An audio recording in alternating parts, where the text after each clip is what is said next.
Lagi untuk kesekian kalinya seorang suami memergoki istrinya telah berbuat serong dengan pria lain. Dalam rekaman video amatir tampak seorang wanita duduk di depan meja dan diinterogasi suaminya. Beberapa kali sang suami mencecar identitas pria dan sudah berapa kali berhubungan badan. Namun sang istri tetap kekeh tak mau membocorkan identitas dan mengaku hanya sekali melakukan cinta terlarang. Kenapa kau bisa berbuat gitu sama dia? Hah? Berbuat apa sama dia? Dia berbuat itu. Sama siapa? Sama dia. Dia siapa? Dia sama dia itu. Dia siapa? Dia juntannya dia itu. Sekali kau berbuat sama dia. Sekali. Sumpah itu sekali. Gak ada lagi. Apa yang untung dapat lagi? Gak ada. Mau kayak mana cobain sekarang nih? Perselingkuhan apapun itu, caranya apapun itu, bentuknya tidak dibenarkan. Dan tahu ini motifnya apa selingkuh ya? Ajang coba-coba atau karena ikut-ikutan atau karena memang ya, tapi ini udah dilakukan secara langsung. Jika saya ada di posisi si suami tersebut, jika saya diselingkuhi, apa yang akan saya lakukan? Tentu saja saya sangat kecewa dan sakit hati sekali, terluka sekali, karena saya sudah pernah merasakan bagaimana rasanya diselingkuhi berkali-kali, bagaimana rasanya dikhianati, ditipu, bahkan dengan dua lusin perempuan oleh seorang Habib. Ya, saya sudah merasakan itu, miris sekali ya. Namun sang suami rupanya tak percaya. Dengan penuh kesabaran dan menahan emosi, ia terus mencecar pertanyaan ke istrinya. Warganet pun salut, seraya merasa kasihan dengan si suami. Sesabar itu masih saja diselingkuhi. Lantas bagaimana reaksi selebriti? Janganlah bilang sama orangnya. Udahlah cukup, udah selesai dah semuanya. Dia tahu lagi semuanya, ya Allah. Ini luar biasa, salut sama suaminya yang benar-benar tahu semua, udah mengetahui perselingkuhan istrinya, dan dia lanjut menginterogasi istrinya dengan tenang, dengan nada yang tidak kasar dan tidak marah-marah, dan kayaknya udah nahan-nahan emosi ya. Jadi diinterogasinya kayak percakapan kayak ngomong biasa gitu, dan salut sih, benar-benar respect sama suaminya yang tidak melakukan kekerasan atau reaksi yang berlebihan. Memang tanggapan saya untuk si suami ini, saya sangat salut karena suami yang diselingkuhi ini masih bisa tetap sabar dan masih tetap tabah, tetap tenang dalam menghadapi si istri yang sudah jelas-jelas berzina dan menselingkuhinya. Ini patut dicontoh. Memang pada saat emosi sedang di puncak, namun dia masih bisa tetap sabar dan tenang. Ini adalah akhlak dari Rasulullah SAW. Tidak marah walaupun kita dizolimi, tidak marah, tidak berkata kotor, tidak berkata buruk walaupun kita dikhianati. Ini adalah salah satu suri tauladan yang patut kita contoh. Itu kalau kasus-kasus kayak gitu sensitif banget ya. Aku kayaknya nggak bisa terlalu nanggepin. Ya paling komentarnya cuma yang semoga masalahnya cepat selesai. Tidak ada salahnya bagi si suami ini untuk membuat perjanjian kepada si istri ini agar tidak lagi mengulangi kesalahan yang sama. Jika si istri ini berjanji mau bertobat dan tidak mengulangi kesalahan yang sama, saya rasa tidak ada salahnya seorang suami memberikan kesempatan untuk kesekian kalinya. Tapi jika si istri ini tidak mau bertobat, saya rasa si suami ini harus melakukan keputusan yang tegas, harus bertindak dengan tegas, meninggalkan si istri agar tidak lagi terjadi perselingkuhan berikutnya. Di sisi lain, sebaliknya, selebgram Aida Selvia yang pernah membongkar praktik cinta terlarang sang suami dan menuduh salah satu wanita diduga selingkuhan suaminya sebagai pelakor, yakni inisial ZA, malah bernasib nahas. Ia dilaporkan ke Pengadilan Negeri Bandung, Jawa Barat oleh ZA atas dugaan pencemaran nama baik. Pada sesi curhatannya di depan Ashanti, Aida tinggal menunggu 10 Juli nanti untuk bersidang atas kasus yang dilaporkan ZA. Kan korban ya, tapi kayak seakan-akan aku kayak pelaku, jadi kayak dilaporin gini, kan aku maksudnya korban gitu loh.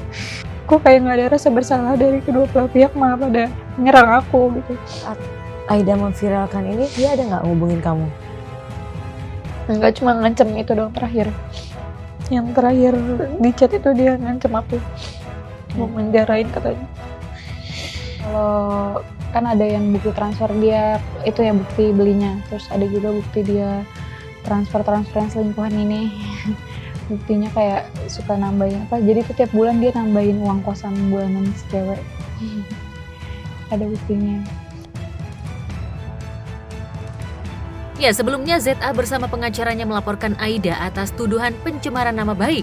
Sejak Aida membongkar dugaan perselingkuhan sang suami dan menyebut ZA sebagai pelakor, reputasi ZA pun terlanjur buruk. Selain diusir dari kontrakan, ZA juga dipecat dari pekerjaannya. ZA berdalih mengenal suami Aida dengan panggilan nama lain, dan saat berkenalan, suami Aida mengaku duda alias single. Jadi kan gara-gara aku viral itu jadi banyak pengaduan ya. Jadi banyak yang nge-DM aku. Jadi ada yang nge-DM tuh karena ternyata emang dia dari dulu suka kayak gitu, dari di pondoknya. Dari dia di pondok. Jadi katanya dia tuh sempat, maksudnya kalau di pondok tuh suka keluar-keluar, izinnya mungkin kemana, tapi dia sering ke Bandung kayak sewa apart, sampai katanya tuh satpamnya udah tahu langganan lah gitu. Sering clubbing juga dari dulu katanya. Terus aku kan nggak tahu ya namanya orang itu, aku nggak ada yang ngasih tahu juga di situ maksudnya kenalannya.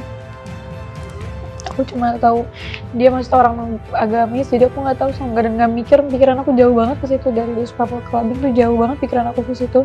Udah gitu ternyata emang udah habit katanya. Terus aku nanya, kenapa kamu nggak kasih tahu dari dulu? Aku bilang gitu. Kata dia kirain udah berubah. Maksudnya kan kalau udah kebiasaan mah susah ya dirubah.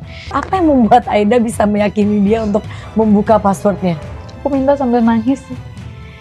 Aku kayak, aku maksudnya kayak kamu tega.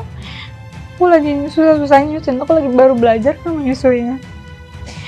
Namanya orang baru pertama kali nih umam itu kan masih stres ya, maksudnya belum tahu, maksudnya aku masih muda, belum tahu yang benar tuh nyusuin gimana. Aku juga masih hektik. Maksudnya kayak, aku gak mau tega, aku minta sambil nangis, aku minta tolong ini passwordnya apa, aku minta sambil memohon gitu. Akhirnya dia mungkin mikir, jadi dia ngasih passwordnya. Aku minta dia keluar kamar, aku pengen sendiri dulu aku. Karena kalau aku ngeliat depan dia ya nggak mungkin dia kasih juga kan.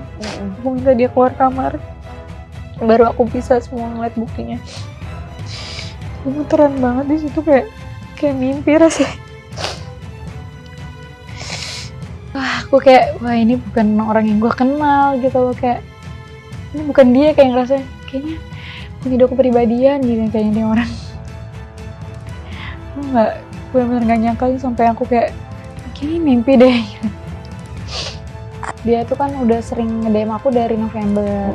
Nah aku belum yang kayak respon gimana-gimana, aku kayak nganggap orang iseng aja gitu loh. Nah tiba-tiba pas aku lagi umroh dia tuh nyamperin dari Yaman. Jadi aku mikirnya wah ini orang effort banget dari Yaman, karena dia sempat kamu cantik. Karena dia sempat mondok di Yaman kan, aku kayak mikir kayak ini orang benar-benar effort deh. Maksudnya orang beragama juga, aku mikirnya kayak ini jawaban dari aku deh. Aku sampai mikir kayak gitu karena kan aku umroh kayak ya maksudnya berdoanya kayak ditemani orang yang bisa mimpin, yang agamanya bagus kan. Karena papa aku dulu sebelum meninggal tuh pernah berpesan kalau mau nikah sama orang yang agama bagus, kalau nggak papa nggak ridho kan. Nasib Aida sendiri akan ditentukan pada pembuktian di pengadilan nanti. Lantas langkah apa yang Aida siapkan untuk menghindari dari tudingan? Nggak ada pembelaan sama sekali dari dia. Terus aku dilaporin kan juga suami kan gak memihak aku. Jadi kayak aku kan merasa sendirian banget sih. Kayaknya itu terlalu pribadi untuk kita ikut campur komentari. Ya semoga masalahnya cepat selesai aja gitu aja.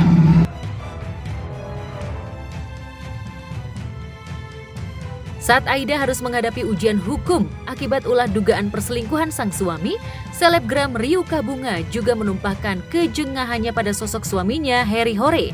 Setelah diketahui berselingkuh dan meminta maaf, bukannya memperbaiki hubungan, Harry santar dikabarkan meminta harta gono gini.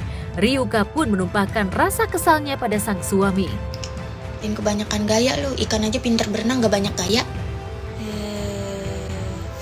Leweng-leweng, ketek lu gue puyer lu, mau. Ryuka sendiri sempat menangis saat diminta rujuk oleh ibundanya. Namun sejak Harry mengungkit ihwal harta gono gini, Ryuka seolah sudah ogah kembali ke pelukan Harry. Lantas benarkah Ryuka sudah mantap bercerai? Ini buat laki gue yang chattingan sama cewek lain nih. Aduh. Muka lu longgar kayak celana kuyang. Gak usah sok keren, gak usah. Gak usah kebangetan ramah, lu bukan satpam A. Bukan job desk lu ramah sama cewek lain, bukan. Itu cuma temen aku doang kok. Iti sama temen chattingannya jam 2 malam. Masya Allah, temen lu kerja shift 3 apa bagaimana bang? Malam bener itu romannya. Jam-jam segitu mah jam-jamnya lu ngelonin bini. Biar kata bini lu bau kerak juga kelonin abang. Dia yang neriskain baju lu, inget. Astagfirullahaladzim. Dalam rumah tangga tidak bisa hubungan itu dijalin sendiri, tapi harus dua-duanya saling memupuk rasa cinta, rasa kepercayaan itu sendiri.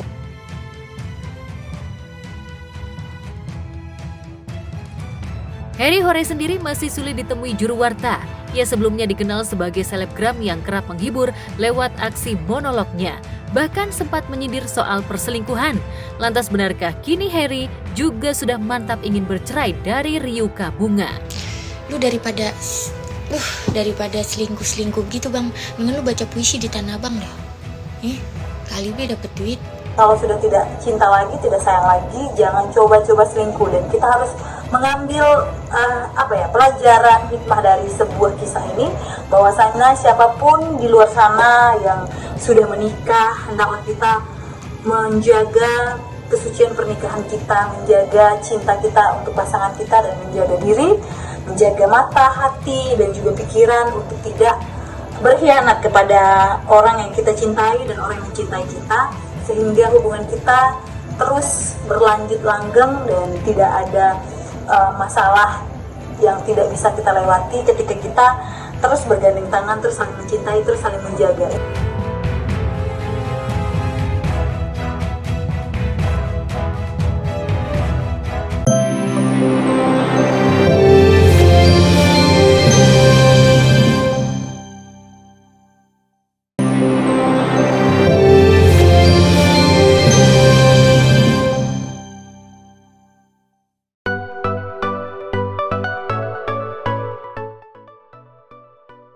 Sementara itu, komedian yang populer dengan panggilan Po Alpa tengah berbahagia sebab kehamilannya sudah memasuki usia 6 bulan.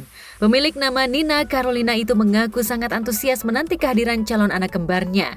Namun demikian, Po Alpa yang ditemui merasa kerepotan belakangan ini sebab seiring pertambahan usia janin dalam kandungannya, istri Aji Damaji itu mengungkapkan kondisi kehamilannya.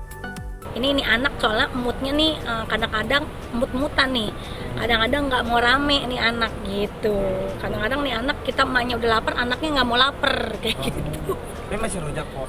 Rujak nggak, lebih ke es krim. Oh sekarang udah es krim kan? Es krim sekarang sehari 3. Itu harus salah nyetok apa gimana? Harus beli, nyetok nggak, takutnya lumer. Takutnya habis. Pernah kejadian gue udah beli es krim gue nggak ada di kulkas, dimakan bocah. Tapi Po Alpa mengungkapkan jika kehamilannya yang rentan membuatnya merasa pegal ketika berdiri terlalu lama. Sebab itulah Po Alpa kini tinggal di lantai atas rumahnya karena dianggapnya lebih nyaman dan terhindar dari polusi akibat renovasi. Agak sulit, jadi gini, kalau gue udah di atas gue udah nggak bisa turun. Jadi kalau buat teman-teman wartawan yang datang ke rumah, mohon maaf nggak bisa nemuin karena gue udah susah kalau udah turun, karena itu perjuangannya tuh yang kayak ya ampun, tuh kayak yang balikin moodnya tuh lama lagi gitu Neng. Jadi lebih baik gue di atas aja gitu. Sekalipun dokter menjelaskan jika janin dalam kandungannya berada dalam kondisi baik, namun Po Alpa memilih untuk berhati-hati serta menjaga suasana hatinya yang belakangan lebih sering berubah-ubah. Maklum, ini adalah kehamilan pertamanya. Ketika disinggung soal Raffi Ahmad yang bersedia membantu biaya persalinan Po Alpa kelak, ia tak henti mengucapkan terima kasih serta mendoakan Raffi Ahmad dan keluarga. Itu beneran, itu nggak bohong, itu nggak hoak, beneran. Rapi dia yang nanggung, alhamdulillah. Sehat selalu, Rapi udah nggak. Sebenarnya kita nggak minta, cuman juga waktu itu ngasih hadiah awalnya gitu. Hadiah, bilang hadiahnya gue akan biayain semua persalinan gitu. Cuman kan kita mikir lagi, Masya Allah luar biasa, ini kan persalinan anak satu aja udah lumayan besarnya seperti apa, apalagi kalau anak 2 ini kan keluar pasti biayanya pun juga double gitu. Tapi bismillah, alhamdulillah Allah ganti semuanya kebaikan Rapi. Pokoknya bismillah.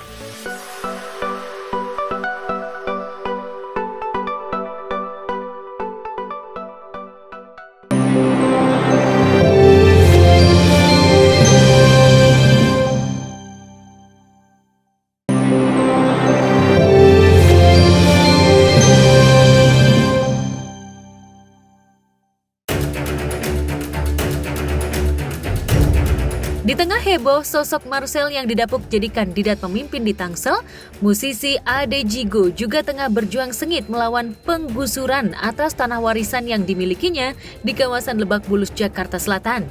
Kepada tim Gospot belum lama ini, Ade mengaku sengaja menghadang eksekusi tanah miliknya bersama warga lain yang ikut tergusur setelah diputus pengadilan.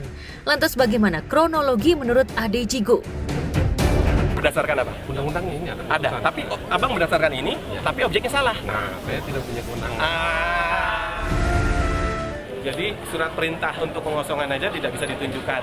Berdasarkan PK di sini, dia tadi mengacu pada undang-undang katanya. Undang-undang yang ada di dalam ini. Tapi objek dan namanya saja salah, dia tidak bisa mengacu dalam itu. Tapi saya minta surat surat pengosongan, surat perintahnya dari pimpinan, mereka tidak sanggup menyanggupi itu. Tapi di sini kita tetap apapun yang menjadi hak kita bawa ke pengadilan. Silakan ke pengadilan, silakan ke Umas saja, sudah. Ya, sudah. Ade merasa tak pernah menjual tanah warisan neneknya kepada siapapun, namun pengadilan tetap bersikukuh dengan keputusannya. Dengan sekuat tenaga, Ade berusaha mempertahankannya. Lantas, mampukah Ade dan warga sekitar melawan keputusan pengadilan? Nggak besar sih ya, tapi saya mewakili warga di sini karena saya lahir di sini, saya besar di sini. Jadi saya tahu perjuangan orang tua kita dulu untuk beli tanah di sini seperti apa gitu. Bahkan kita, orang tua kita juga dulu pernah digugat sama pihak lawan yang sudah mengada dan masih satu keluarga. Kita menang PN 3 kali. Tiba-tiba kok dia mengajukan ke PK setelah berapa puluh tahun baru muncul novum baru, bukti baru. Yang informasinya juga kita nggak diinformkan kalau ada bukti baru, ada sidang lagi, nggak ada. Jadi seakan-akan mereka senyap.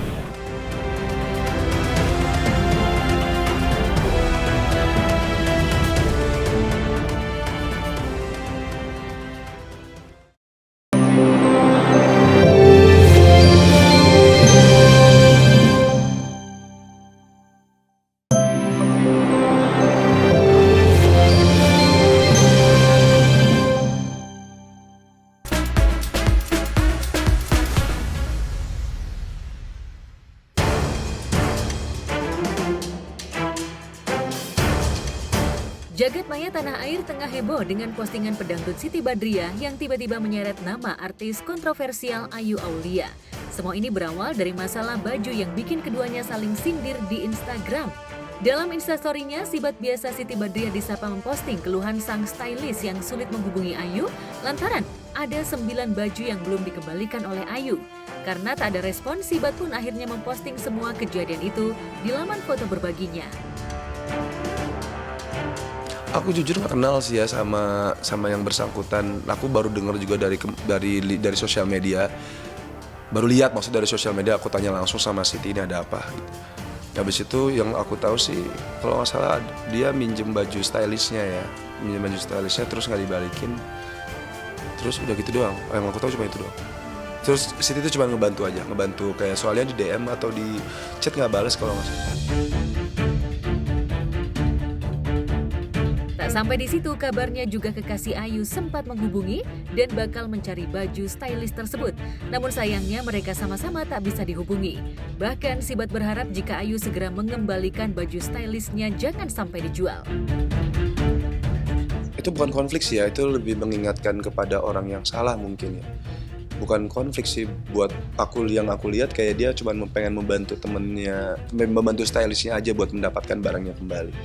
Ya nggak ada support apa-apa, aku cuma kayak gitu doang, nggak ada support. Karena ramai di sosial media, akhirnya Ayu langsung klarifikasi lewat Instastory-nya.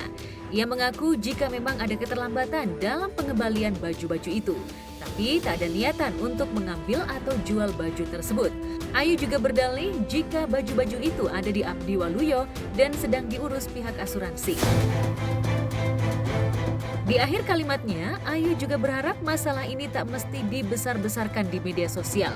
Tapi sulitnya komunikasi membuat sibat akhirnya memilih jalan pintas lewat media sosial. Dan akhirnya direspon oleh Ayu.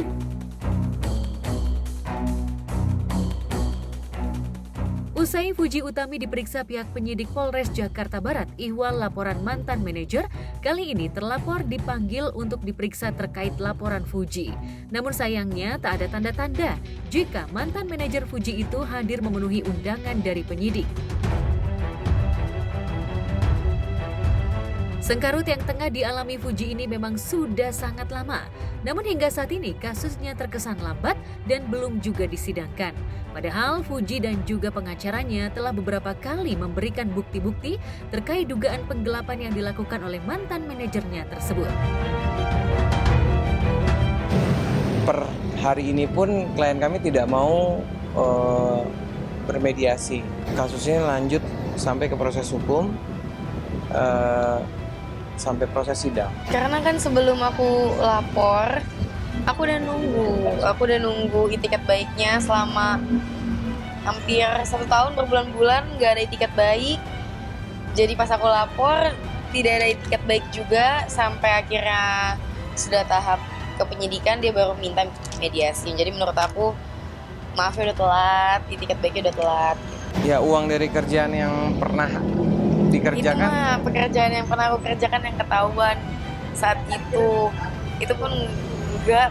Aku akhirnya menemukan banyak bukti-bukti baru, ternyata kontrak-kontrak baru yang bahkan aku nggak tahu ada kontrak itu juga. Jadi kayak banyak juga yang masuk ke aku tuh kosong gitu, nol rupiah. Lantas, akankah kasus yang tengah ditangani kepolisian Jakbar ini akan segera P21 alias bakal naik ke persidangan? Semoga ini cepat selesai. Aku udah capek banget sebenarnya ngurusin ini. Aku nggak begitu nyaman untuk ngomongin hal-hal yang bikin aku trauma sih sebenarnya. Udah nggak peduli kah soal uangnya, jujur, karena udah sakit hati banget. Aku udah nggak peduli. Aku cuma pengen keadilan aja sih.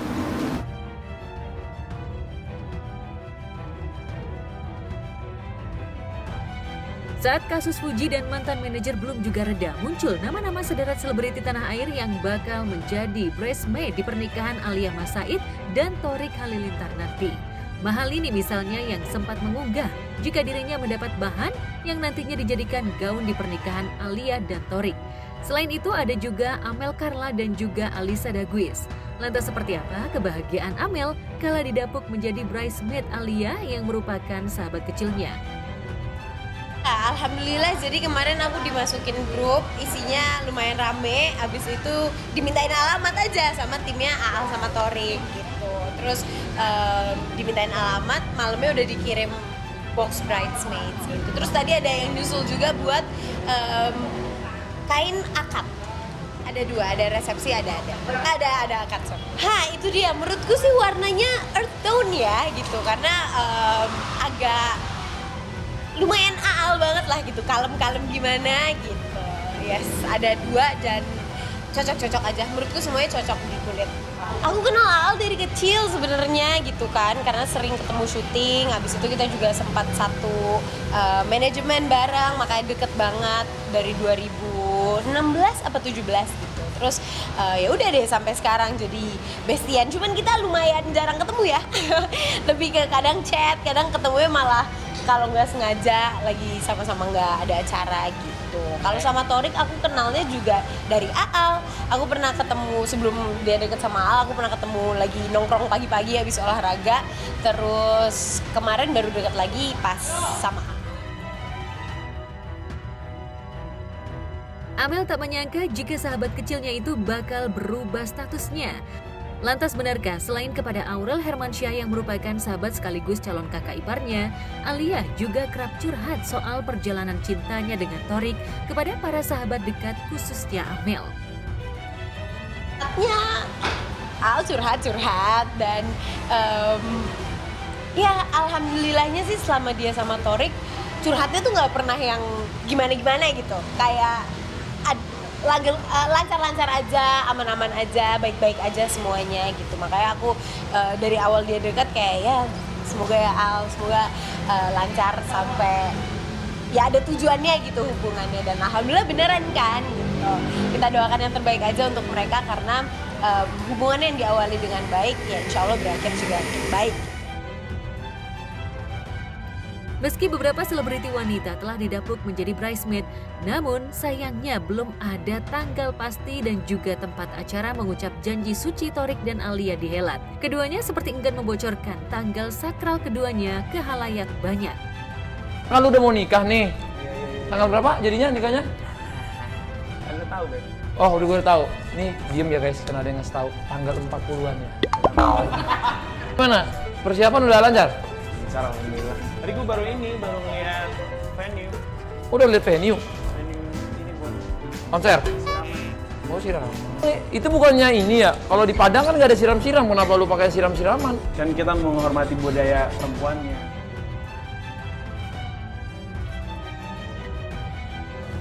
Jalan hari pernikahan, segala persiapan mulai dicicil Alia dan Thorik satu demi satu.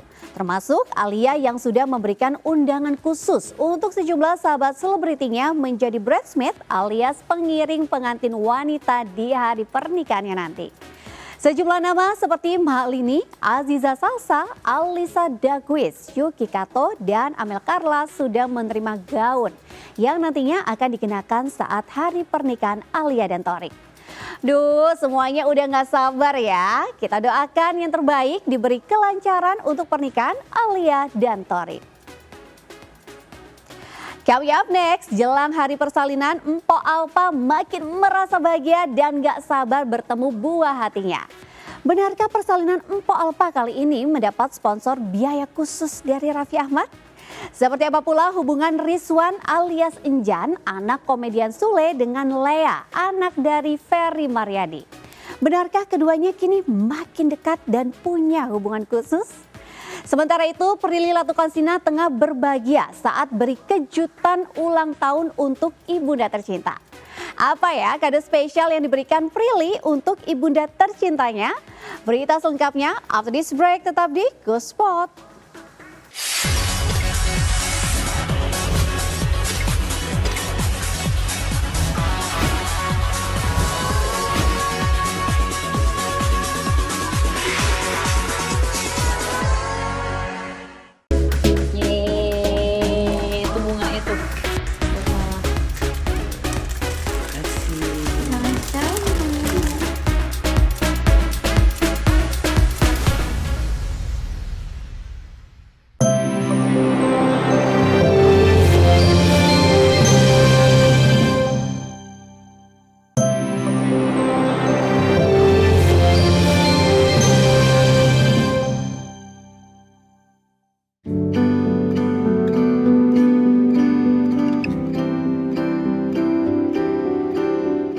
Latukonsina tengah berbahagia karena ibundanya Lily Julita tengah berulang tahun.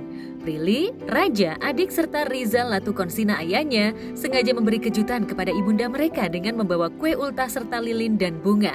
Lily Julita yang mengetahui ketulusan anak-anak serta suami merasakan penuh kebahagiaan. Yeay, itu bunganya tuh buat mama. Makasih. Sama-sama.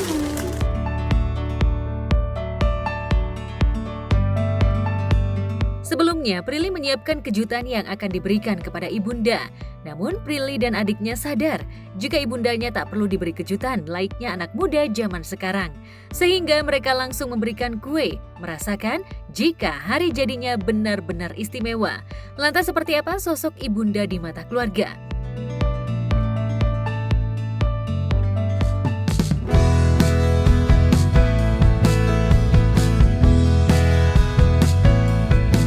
Hubungan Rizwan Fadlan alias Enjan, putra ketiga komedian Sule, dengan Harliawa Prinsi atau Lea, putri Ferry Maryadi, terlihat semakin akrab.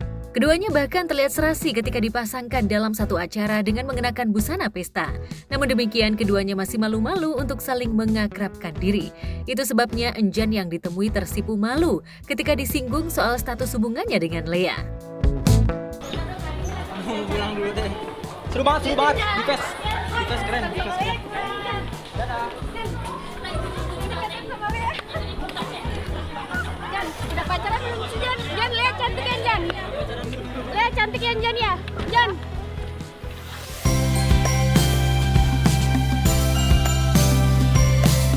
Enjan dan Lea yang terlihat semakin akrab, kerap menjadi sasaran warganet yang langsung menjodoh-jodohkan. Apalagi sebelumnya, Enjan yang dipertemukan dalam acara talk show dengan berani mengungkapkan jika Lea adalah istrinya di masa depan. Karuan saja aksinya itu membuat warganet heboh.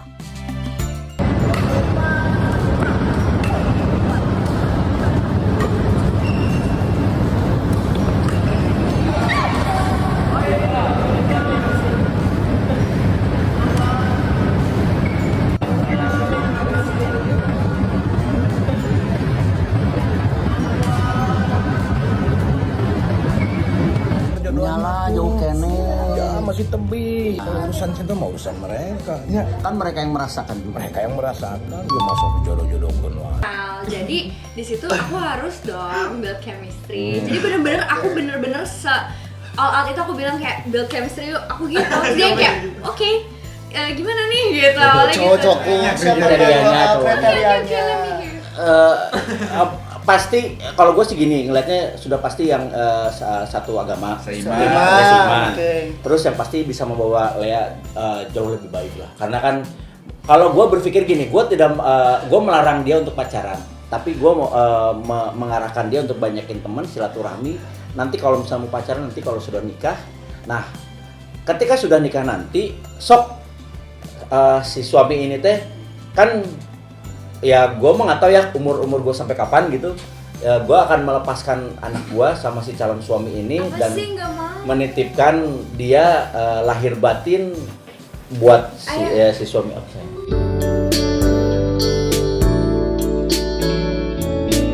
Sejak ungkapan Enjan itu, publik menduga jika Enjan dan Lea tengah terjalin hubungan istimewa alias di hati keduanya tengah bersemi benih cinta.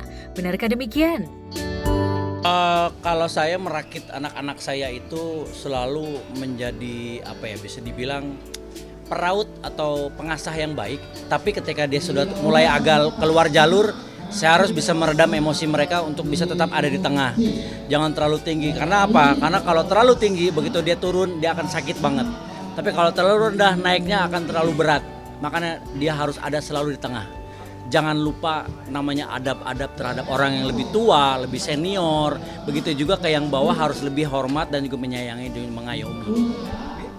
Ya sewajarnya aja, kan aku masih sekolah juga. Jadi aku tetap harus balance di antara education sama work life sama main. Jangan lupa main juga karena itu menurut aku penting juga untuk kita sosialisasi sama orang-orang sekitar kan. Gitu. Aku ngelakuin ini juga untuk belajar juga kan. Untuk belajar gimana caranya kayak ayah lebih baik lagi kayak gitu. Biar ngasah ilmu baru, new skills gitu.